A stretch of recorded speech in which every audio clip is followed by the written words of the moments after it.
Viewers all over the world, as you all already know my name, Ogbuefi, Eze-Ana, Ugochitubelu and Oraifite. I'm an ancient high priest. I'm only in charge. Ugochitubelu na temple. Because only in charge now, then an restoration evangelical mission, but only Masuzo than an Igbo.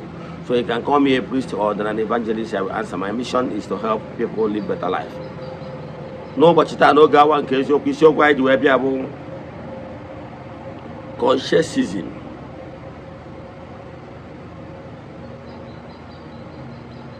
Beliefs and philosophy. Iwu nke akonuche anyị kwenyere na iwu nke akonuche bụ iwu kwesịrị ịrachi mmadụ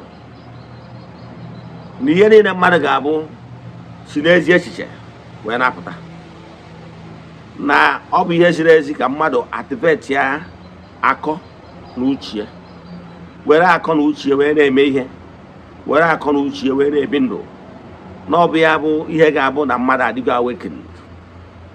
Ihe ndị a bụ ihe anyị ga-edeba anya ka ịghọta ihe bụ ndị obere nsọ otu chi kwenyere na ya. Agwara m gị na ofe nsọ otu chi kwenyere na mmadụ niile ruo otu n'iru Chineke ahụ. Yes, ihe ndị a ka anyị ga-edeba anya, anyị ga-akọwa ya ọfụma mgbe anyị chikọtara azụ. Ọkwa dị mkpa ọ bụrụ na ịbụ child of the temple, echefuna na aja anyị na-achụ kwa ọnwa ọbụla ka na-aga n'iru. Nwere ike isonyere anyị all over the world. Distance abụrụ ebara ya na ihe anyị na-eme na temple. Anyị malitere aja anyị n'igwe anyị karịgoro 4 years now. We have massive testimonies, but we don't show them on social media maka na ọ bụrụ ihe anyị maka ebe mana Chukwu na-emere onwe ya ha chụbakwa aja maka na aja karịrị ọgwụ. N'esi ụtụtụ ejegoro m na temple chụọ aja gaa ọfọ kwubi okwu n'isi ndị sonyere anyị all over the world. The friends of the temple, the children of the temple, members of Eze-Ana Restoration, Evangelical Mission, and Consecrated Group. To a kai siemie, bosi bazon konwa, I chikote na temple. Sunday so na yaba aja gen wutan chikote na their WhatsApp numbers only. Yes. WhatsApp number get wuta mobile 0805783767 na na screen go there. Okwa nke ọzọ dị mkpa. Abụ na bụ child of the temple, echefuna na annual festival anyị na-abịa na September 15. Atụrụ anya na onye ọbụla bụ child of the temple ga-participate in ya. Ọ bụgoro na ị n'obodo oyibo ma ọ bụ na ị nwere ike ịbịa wunu, echefuna na ị ga-achat na WhatsApp ka ngwa ihe ị kwesịrị ime, etu ị kwesịrị isi ya ụta mgbe arọ nke arọ a. Festival this year bụ special festival. Now let's proceed. Ihe ndị maka ya bịa. Gịnị isiokwu anyị bụ Consciencism, iwu nke akonuche.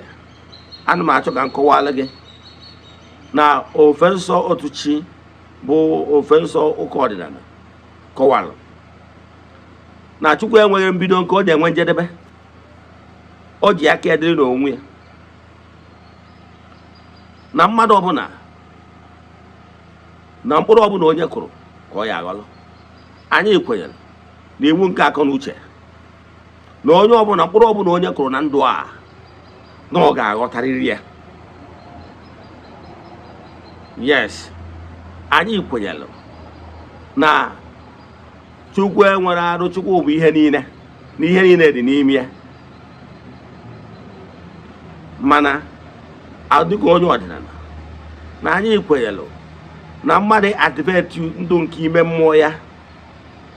Ya genuine conscience must be activated. Ị marụ na ihe ọ bụla mmadụ metara na ndụ ya ka ọ ga-anata ụgwọ ya. Anyị kwenyere na ndị na-ekpere Chukwu ga-ekpere Chukwu n'ime mmụọ na n'eziokwu. Anyị kwenyere nọ na mmụọ, ọ kacha na mmụọ ka ihe ji wee connect wee jekwuru Chukwu. Ọnya ka anyị ji kwenye na inwere Chukwu okike nke pụrụ ime ihe niile. Anyị kwenyere na ekpere. Anyị kwenyere na ike dị n'ekpere. Anyị kwenyere na mmadụ ọbụla bụ mmadụ kwesịrị ide activate the inner beings, allow your inner consciousness, allow your inner conscience to be working. Onye agbata nji akọwara ọtụtụ mgbe na ekwesịrị inwe time iji activate your inner consciousness. Ị ga-enwere time for spiritual exercise. Ị ga-enwere time for meditation. Ọ ga-enwere time gị na mmụọ nọ n'ime gị ji akparịta nkata. Ọ ga-enwere time gị na mmụọ nọ n'ime gị ji akparịta nkata iji akwụnye onwe gị n'ọkụ. Mgbe ị ji ajụ mmụọ nọ n'ime gị kedu ihe ha chọrọ ka ị mee. Ọ dị very important. Achọrọ nka vidio atọ ogologo mana ana m achọ ịkọwara gị na obere nsọ Ọtụchi na anyị kwenyere na-enwere mmụọ Chukwu bi n'ime mmadụ. Adị n'ọsọ mgbe mmadụ activated that inner power dị n'ime, ịmalụ na kama Israel na you are not permitted to do anyhow, because if you do anyhow you see anyhow. In creation, the natural forces of nature is there. Ikwu onye ọbụla dị ka ọ dị asị dị. So na ofe nsọ Ọtụchi wụ ofe nsọ na-akọwara ndị mmadụ the importance of reawakening the consciousness, the desire. You must be longing for the truth. My message is for those earnest seekers only, those people that are actually yearning and seeking for the truth. Can you say about in one Juju family? My WhatsApp number remains 0805 78 37 672. Let us pray. Ekwem na Chineke. Ekwem na ọdị ihe siri m ike. Ke Chineke na-apụghị ezi m ụzọ m ga-esi lụwo ya n'ihi na ọ mazuru ihe niile. Obi m siri ike na Chineke emeworo m ya gazie. May the blessings of Chukwu remain be with you all. May you be protected, may you be blessed now and forevermore. Ya gazie, udo dịrị unu.